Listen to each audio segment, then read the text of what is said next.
नमस्कार, स्वागत है देवभूमि टुडे चैनल पर। तो अभी मौजूद हुए हैं आपके सामने हिमाचल प्रदेश की सुबह की ताज़ा खबरों के साथ। तो इससे पहले खबरों को विस्तार से जाने आपसे निवेदन है, चैनल को आप जरूर सब्सक्राइब करें। तो पेश है यहाँ सुबह के मुख्य समाचार। राधाष्टमी पर मणिमहेश डल झील में 17,000 श्रद्धालुओं ने किया शाही स्नान। मणिमहेश यात्रा के दौरान पिछले कल राधाष्टमी पर डल झील में करीब 17,000 श्रद्धालुओं ने शाही स्नान किया। समूचा क्षेत्र भगवान शिव के जयकारों से गूंज उठा। पूरे उत्तर भारत से श्रद्धालु पहुंचे थे। शिव के चेलों के डल तोड़ने के बाद श्रद्धालु मणिमहेश की डल झील के किनारे शाही स्नान के शुभ मुहूर्त का इंतजार करते रहे। वहीं परंपरा का निर्वहन होने के बाद श्रद्धालुओं ने भी पवित्र डल में डुबकी लगाई। अंतर्राष्ट्रीय फिल्म महोत्सव शुरू। अफगानी फिल्म में दिखी दर्द भरी दास्तां। हिमाचल प्रदेश की राजधानी शिमला के ऐतिहासिक गेयटी थिएटर में पिछले कल 9वां अंतर्राष्ट्रीय फिल्म महोत्सव शुरू हो गया है। मुख्यमंत्री सुखविंदर सिंह सुक्खू ने बतौर मुख्य अतिथि शिरकत कर समारोह का शुभारंभ किया। वहीं 3 दिवसीय उत्सव के पहले दिन अफगानिस्तान की फारसी लघु फिल्म IFFS दिखाई गई। यह फिल्म एक अफगान व्यक्ति और उसकी गर्भवती पत्नी के बारे में है जो अवैध रूप से सीमा पार कर यूरोप पहुंचना चाहते हैं। कई कठिनाइयों और तस्करों की यातनाओं को सहने के बाद सीमा पर एक संवेदनशील स्थिति में पहुंचते हैं जहां पुलिस उनके चारों ओर होती है। आपदा के समय हिमाचल के लोगों के साथ खड़ी दिल्ली सरकार। CM केजरीवाल ने 10 करोड़ की सहायता राशि देने का किया ऐलान। दिल्ली सरकार हिमाचल के आपदा राहत कोष में 10 करोड़ रुपए का योगदान देगी। पिछले कल मुख्यमंत्री अरविंद केजरीवाल ने इसके लिए मंजूरी दे दी। हिमाचल के CM सुखविंदर सिंह सुक्खू के पत्र के बाद मुख्यमंत्री अरविंद केजरीवाल ने यह फैसला लिया। वहीं मुख्यमंत्री अरविंद केजरीवाल ने कहा कि दिल्ली सरकार आपदा के समय हिमाचल सरकार और वहां के लोगों के साथ कंधे से कंधा मिलाकर खड़ी है। उन्होंने कहा कि आपदा की घड़ी में सभी राज्य सरकारों को परिवार की तरह साथ आकर एक दूसरे की मदद करने की ज़रूरत है। हिमाचल CM सुक्खू ने अपने पत्र में कहा कि हाल के मानसून के दौरान लगातार बारिश से राज्य में जानमाल का बहुत नुकसान हुआ है, जो राज्य के इतिहास में अभूतपूर्व है। HRTC की चलती बस में अचानक उठने लगा धुआं, यात्रियों में दहशत। हिमाचल प्रदेश के मंडी जिले के सरका घाट से सकलाना रूट पर निकली HRTC बस से तड़ून गांव के पास अचानक पिछले कल सुबह धुआं निकलने लगा। धुआं इतना अधिक था कि बस में सवार यात्रियों में अफरा तफरी मच गई।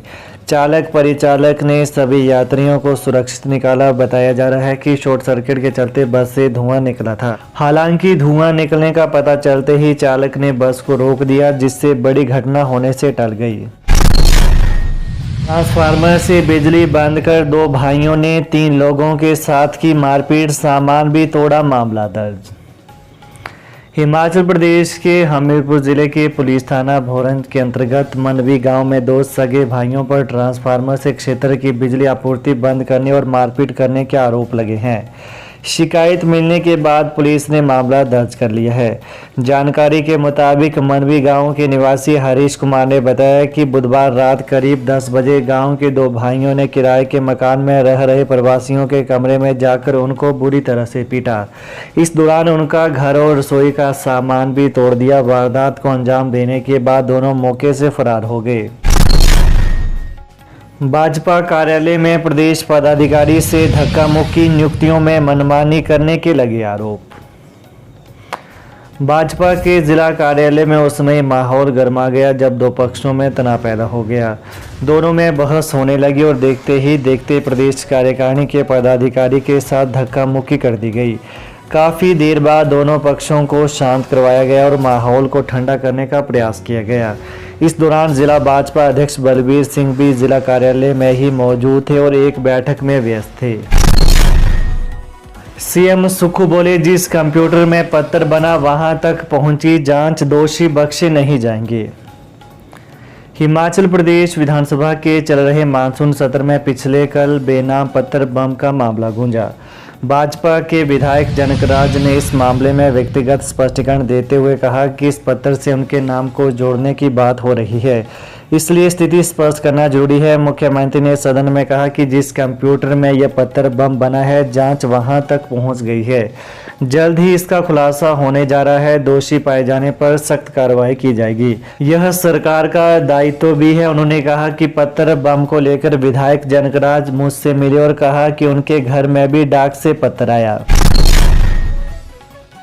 इंदौरा के छन्नी गांव में घर से 50.46 ग्राम चिट्टा बरामद, भाई बहन गिरफ्तार। कांगड़ा जिला के उपमंडल इंदौरा के तहत नशा तस्करी के विरुद्ध चलाए गए अभियान में पुलिस को बड़ी सफलता हाथ लगी है।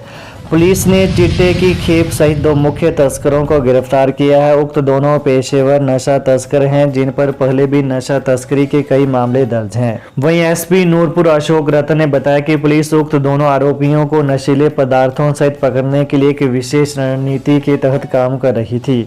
एएसआई नीरज के नेतृत्व में महिला आरक्षी अंकिता व मानद मुख्य आरक्षी राजेंद्र की टीम को नशा तस्करी में संलिप्त गोविंदा पुत्र अजय कुमार निवासी गांव छन्नी के घर में दबिश देने के निर्देश दिए गए।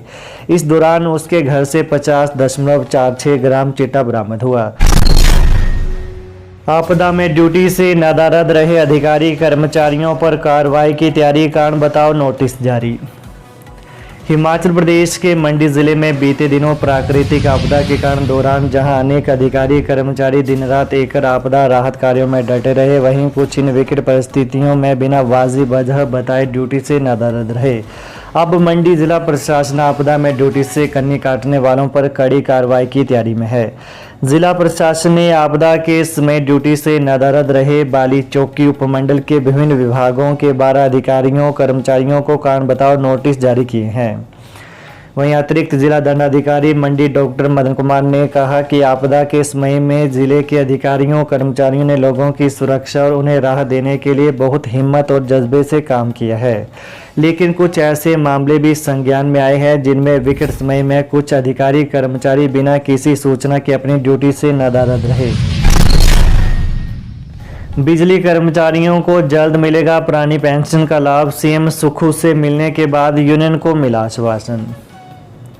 हिमाचल प्रदेश राज्य बिजली बोर्ड में सेवारत कर्मचारियों को पुरानी पेंशन का लाभ शीघ्र मिलेगा।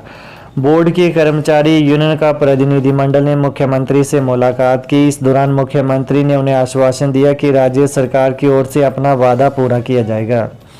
वहीं विधानसभा का सत्र खत्म होने के बाद राज्य सरकार की ओर से 1 सप्ताह के भीतर ही सर्विस कमेटी की बैठक का आयोजन किया जाएगा।